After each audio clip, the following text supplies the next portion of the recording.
Je vais pas dire que tous les gros, ils ont des idées de merde. Je me sens beaucoup mieux. J'ai toujours eu ce côté skinny fat un peu. Sans sport, on devient gras et une grosse merde. Déjà rien que mentalement et puis même physiquement, tu te sens mieux. Bah non, si ça fait 4 ans que tu fais de la muscu et que t'as pas eu les résultats que tu voulais, c'est que tu fais de la merde et que t'as besoin d'être accompagné. Leur fragilité physique est l'essence même de leurs idées de merde. Je me sens beaucoup plus en forme, tu vois, moins fatigué. Le matin, je me lève, je suis bien, j'ai envie d'aller marcher. J'ai plus ce côté esthétique que je retrouve enfin. T'es pas bien dans ton corps et ça pourra pas aller bien dans ta vie, forcément. Bon, mon titre, Comme ça, première prise. C'est un témoignage, donc tu me suis bien la bite. Ça fait que 6 semaines qu'on est ensemble, mais bon. Ouais, monsieur. Non, mais y a pas de souci. En vrai, ça marche bien en plus. Je veux vraiment un témoignage honnêteté, authentique. Donc, C'est tout moi, ça, de toute façon. voilà. Tu me connais, je pense. Bon, Allez, bah, vas-y. on est parti. Impeccable alors. J'aimerais que tu te présentes rapidement, gros. Ouais. Que tu nous dises ce que tu fais dans la vie et depuis combien de temps tu es accompagné avec moi. Il y a 4-5 mois en arrière, j'étais encore gendarme, ok. J'ai tout arrêté. Voilà, j'ai tout arrêté pour partir dans le closing. Je me considère comme un nomade digital en soi. Donc voilà, je travaille en ligne. Donc, du coup, ça fait quoi 2 mois 2 mois et demi qu'on est parti en Asie. Ouais, c'est ça, 2 mois. Ça fait 2 mois et demi qu'on est parti en Asie. Et du coup, pour le coup, ça fait 2 mois et demi, enfin 2 mois, on va dire. Quoi. Ouais, 2 mois, ça fait 6-7 semaines. Ça fait 7 semaines voilà, que j'ai rejoint l'accompagnement. Mais du coup, pour je sais pas, qu'est-ce que tu veux savoir de plus en soi? Non, en vrai, ça nous va. Hein. De toute façon, il a plusieurs vies. On va pas Ouais. passer sur toutes ses vies. Voilà, on s'en fout un peu de ma vie. Parce Ça, on que- a rien à péter. Ouais, c'est vrai qu'on s'en branle un peu. On veut juste savoir si j'ai pris du muscle ou si je suis toujours gras comme une figue. Voilà. En fait, on veut juste qu'ils nous vendent l'accompagnement puis pour que vous puissiez acheter juste après. Ouais, c'est exactement ça. Comme Le prix il sera juste en dessous, là, juste en dessous ici. Exactement. On le met dans la description. Prenez un call avec moi dans la description si vous voulez être coaché. C'est pas du tout cher. Je vends pas mes services très chers de toute façon. Donc, Non. allez-y. Non. Je suis, Non, mais payez quand même. Payez. Avant de commencer, où t'en étais physiquement et mentalement? Wow, ok. Compliqué, je pense que tu le sais. Comme je vous l'ai dit juste avant, j'étais gendarme. Donc je pense qu'on a ce côté gendarme sportif, truc. Non, il faut sortir de ce côté-là. Là, j'étais en brigade, enfermé au fin fond de la montagne, sans pouvoir faire de sport. Enfin, du moins, j'aurais pu faire du sport. Hein. Là, c'est une excuse que je me cherche. Mais la salle était à 35-40 minutes de chez moi. C'était assez compliqué d'y aller. Et puis, c'était une salle de campagne. Alors, forcément, il y avait plus de 60 personnes dans une salle de 40 mètres carrés. Donc, c'était assez compliqué de. Ok, parce qu'il n'y avait qu'une salle là où tu étais dans la région. Ouais, en fait. ouais. Bref, ouais, c'était dans une vallée en fait. Et la salle. C'était pas une salle en plus comme Basic Fit ou quoi. Hein, c'était vraiment une salle de campagne. En vrai, elle était bien, mais surpeuplée en fait à chaque fois. Ok, Et c'est vrai avec que c'est un les- enfer ouais, pour s'entraîner. Et avec les horaires que j'avais, c'était assez compliqué.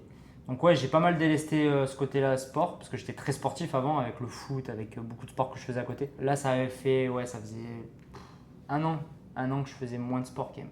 Alors vraiment, j'avais vraiment délesté ça. Tu faisais quoi exactement du coup? Bah, je bossais beaucoup. En gendarmerie, il y a énormément d'heures à faire, puis beaucoup d'heures sup. Ça, on ne s'imagine pas, mais beaucoup d'heures. J'allais courir de temps en temps, mais des fois, de la semaine, je pouvais rien faire en fait. Mais c'était dur, hein, mentalement même, tu vois, j'avais ce côté, tu vois, tu te voyais prendre du poids, tu te voyais perdre bien le sûr, physique carrément. que tu avais avant, donc forcément, c'est dur. Il y a eu un gros switch dans ma vie, hein, donc c'est pour ça que je passais du closing à de la gendarmerie au closing. Donc un gros switch dans ma vie et j'ai eu besoin de justement retrouver ce côté sportif qui me manquait trop et qui est essentiel. Hein, c'est essentiel pour vivre correctement. Aujourd'hui, il n'y a pas de secret. Hein, sans sport, on devient gras et une grosse merde. Hein, faut dire ce qui est. Donc voilà, gros switch. Écoute, Ouais, on pourrait rajouter vas-y, dis-moi. beaucoup de choses. Oui, Et je puis pense, ouais. surtout qu'en plus, toi, tu as eu deux vies en une là, ces derniers mois, comme tu as été closer. Et Ouais. en plus, tu es retourné en Ardèche. Ouais. Et en Ardèche, tu étais dans la même situation en fait. Ouais, carrément. Carrément, c'est vrai que quand je suis retourné dans ma campagne en Ardèche, finalement, il n'y avait pas non plus de musculation. J'avais réussi à retrouver le sport. J'allais courir quand même 2 ou 3 fois par semaine, donc ça faisait du bien. Mais sinon, ouais, la vie de nomade digital quand même et d'entrepreneur est assez prenante, encore peut-être plus que la gendarmerie hein, finalement. Journée assez chargée quand même, donc difficile d'aller faire du sport. Mais encore une fois, hein, on se charge des excuses. Hein. Bien sûr, mais c'est toujours Je comme me c'est charge toujours, des excuses, hein. c'est toujours comme ça. Hein. Mais ouais, c'est vrai. C'est vrai que moins de sport qu'avant. Et ouais, il y a beaucoup de monde qui sont dans ce paradigme-là. En fait, ils vont pas à la salle parce qu'ils se disent bon, c'est trop loin. Ouais. Mais on peut toujours trouver des solutions pour améliorer sa situation. Soit on peut le faire chez soi. Évidemment, on n'aura pas les mêmes gains que si on allait en salle. Soit sinon, on peut juste faire autre chose, une autre discipline. Ça peut être du street workout. En fait, il faut juste être actif, rester actif et pas se trouver des excuses parce que sinon, on t'avance jamais en fait. Si tu te responsabilises pas à un moment, malheureusement, tu passeras pas à l'action et tu vas regretter ta vie, tu vas regretter toute ta vie. Qu'est-ce qui te dérangeait le plus dans ton physique, dans ta vie à ce moment-là? Ce qui me dérangeait le plus, c'était d'avoir pris vraiment, je veux pas dire du poids, parce qu'en vrai, je fais 1m71 pour 72-73 kilos. Et même c'était le poids que je faisais avant de partir, donc ça allait. Mais j'avais ce côté un peu gras, tu vois, gras au niveau du ventre et tout, donc forcément. Avant, j'ai jamais eu vraiment un vrai physique très sportif. J'ai toujours eu ce côté skinny fat un peu. J'ai été gros, mais voilà, j'ai jamais eu ce côté vraiment sec et esthétique. Donc là, ouais, c'est ce qui me dérangeait le plus, parce que c'était vraiment plus que d'habitude. Il y a vraiment ce gras au niveau du ventre et tout, ce qui me gênait. Ça me faisait chier, donc fallait arrêter à un moment donné, je pense. Enfin, c'est pas je pense, c'est même sûr. C'est même sûr. C'est en train de s'arranger. En train de s'arranger, mec. J'ai plus ce côté, comme on a dit, hein, j'ai ce côté déjà plus esthétique, plus agréable déjà pour moi et dans mes vêtements. Je pense que Ça, tu te je sens le beaucoup sens. moins flasque aussi. Ouais. Non, mais le fait d'avoir récupéré une alimentation saine et de faire du sport, déjà rien que ça, déjà rien que mentalement et puis même physiquement, tu te sens mieux. Hein. Ça, c'est une certitude. Et le problème, c'est vrai que là, on n'a pas de balance. Donc, c'est très compliqué d'avoir un suivi du poids.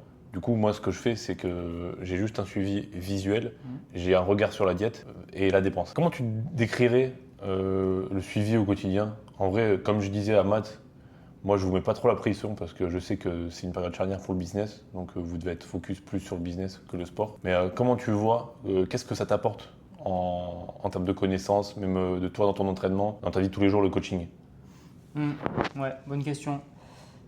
Ce côté apprentissage, parce que je vais venir dessus, c'est ce qui m'a interpellé, ce que tu me dis, mais je suis quelqu'un qui aime bien apprendre quand même, tu vois.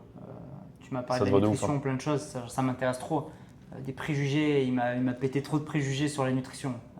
La musculation aussi, mais ça m'impacte moins, je suis moins intéressé par ça, plus par la nutrition, que c'est trop intéressant. Depuis tout petit, on mange certaines choses, et puis à 21 ans, on t'apprend que finalement c'est de la merde ce que tu bouffes. Tu te prends des claques. Même ce matin, on était à la salle, et puis tu me dis, regarde, 95% des gens ici à la salle ne font pas correctement leur exercice. Genre, c'est dommage, et à la fois, tu te dis, c'est bizarre quand même. Donc il y a moyen d'optimiser tout ça, mais sinon au niveau du suivi au quotidien, c'est assez carré en soi. Au début, c'est vrai que comme je disais, hein, au début tu as des a priori sur certains aliments ou quoi, tu sais pas si c'est bien, c'est pas bien. Maintenant on a compris et même on a cette intelligence de savoir ce qui est bien ou pas bien. Maintenant c'est juste de savoir l'appliquer ou pas, tu vois. Genre des fois, comme tu dis, tu vois un truc, tu te dis oh ça c'est bien ou pas bien, au fond de toi tu sais que c'est pas bien. Mais Carrément. tu vas quand même le faire parce que voilà, t'es une merde. C'est pour ça qu'il faut arrêter d'agir dans l'émotionnel et plutôt rester connecté à son instinct, s'écouter soi-même. Même quand il s'agit de la nourriture, il faut toujours rester à l'écoute de soi et vous saurez quoi faire. C'est quoi qui a été le déclic pour toi de changer de physique? Est-ce que tu as vraiment eu cette envie? Tu vois, tu t'es dit putain, mec, ça y est, c'est plus possible. Ouais, ça faisait un sacré moment en vrai. C'est con parce que j'aurais pu. On a toujours ce truc de reporter à demain, hein. Ça c'est pour tout le monde et c'est con quand même. C'est une attitude de merde en vrai. Mais c'est vrai qu'avec un bon ami à moi qui est avec nous, justement, là, vous allez le voir juste après, je pense, c'est Hugo. Je sais pas si t'as vu t'es avec lui déjà, mais bref, c'est un bon ami à moi et du coup, on en discutait avant de venir en Asie, qu'il fallait qu'on se reprenne en main, il fallait qu'on se remette à la salle, il fallait qu'on se remette à faire du sport. C'était vraiment un objectif trop important.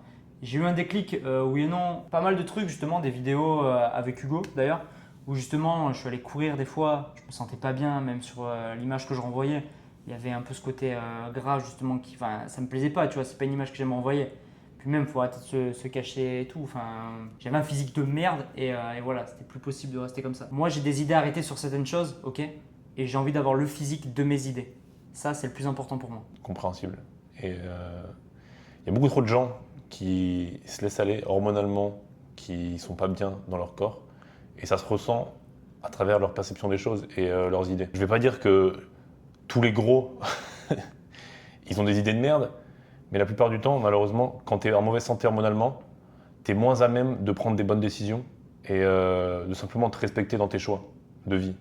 Et avoir un physique, bon ok, tu te fais plus confiance, mais les gens te font plus confiance, tu renvoies une meilleure image et tu es plus à même d'inspirer les autres et de t'inspirer toi-même, d'avancer. Petit exemple, hein, je sais pas si c'est bon de le rajouter, mais toutes ces petites gauchias de LFI, vraiment, tu les vois dans la rue, tu te dis bah ouais, ils sont pas en forme, ils ont des idées de merde, bah ouais, ils bouffent que de l'herbe, forcément.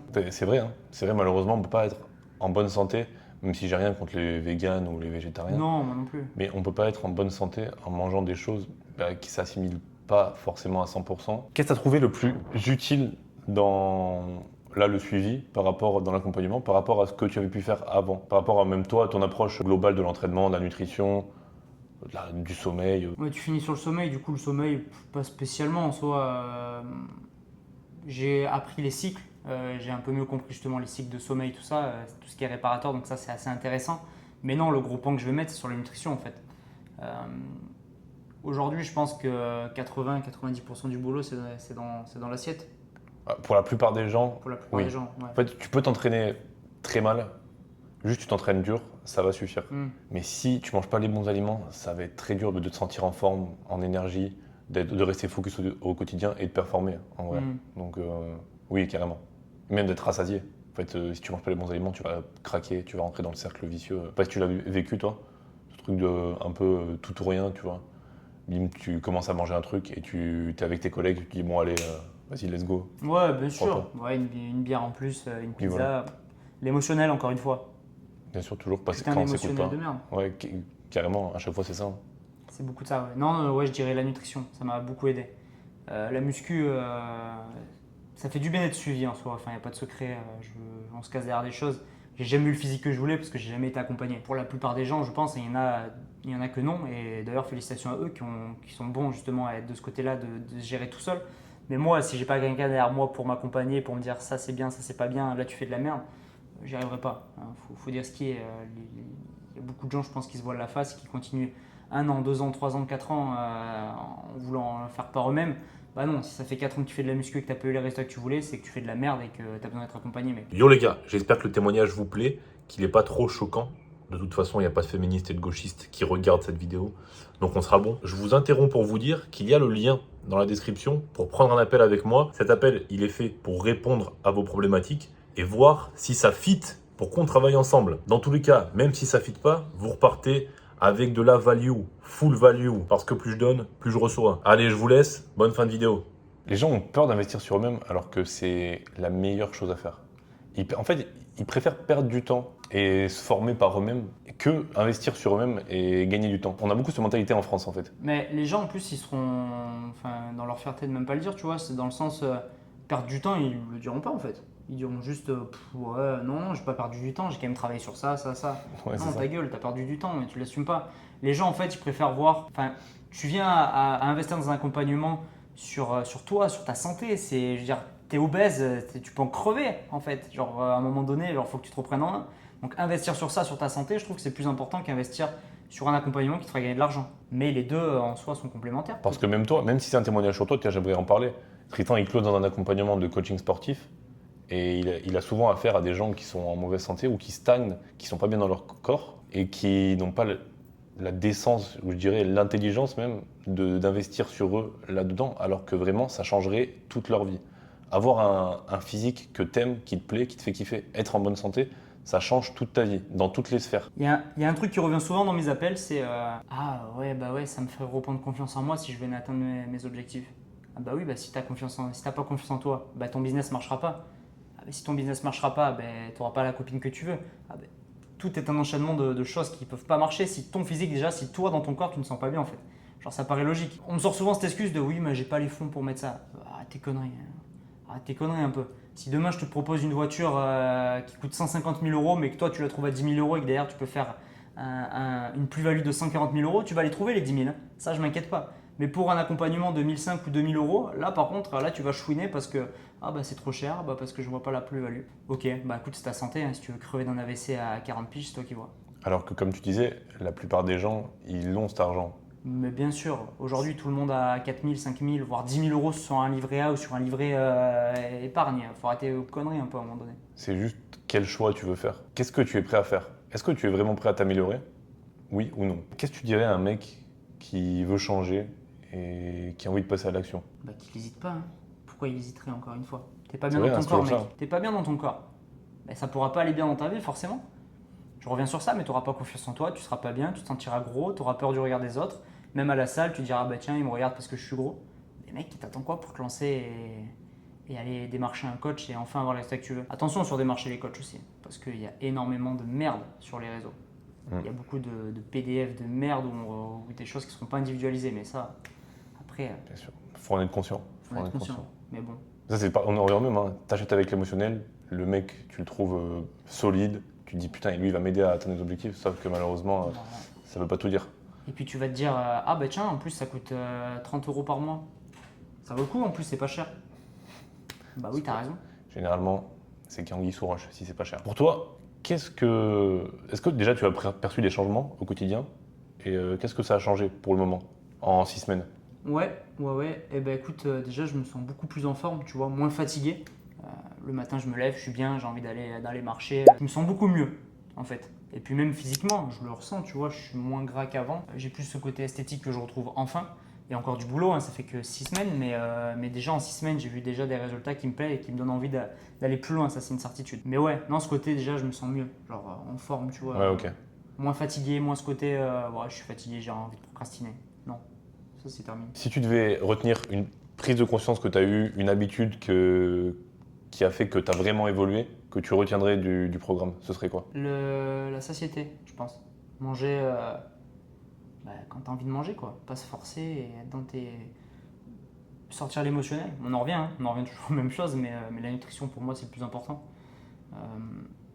Ouais, manger quand tu as envie de manger et pas écouter ton émotionnel de merde. Si tu as soif, tu as envie de boire un coca ou quoi, bah non, tu fermes ta gueule, tu vas boire de l'eau en fait. Oui, manger des choses qui sont saines pour nous, en fait, qui ont été mises sur terre par Dieu, faites pour être consommées par l'humain. Parce que malheureusement, tout ce qui est passé à travers les mains de l'humain, généralement, c'est qu'il y a quelque chose derrière de commercial, surtout dans la société actuelle, donc c'est pas forcément ça. Je sais pas qui montera cette vidéo, il y aura peut-être des passages à couper, il y aura peut-être des passages à pas couper. Faut pas avoir peur de dire les choses, hein. Bien sûr, bien sûr.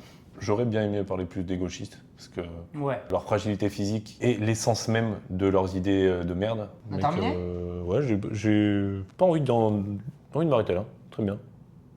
C'est très bien. Bon, bah si c'est bien, tant mieux. Voilà. Bon, ciao. Ouais, salut, hein. Ouais, salut. On part.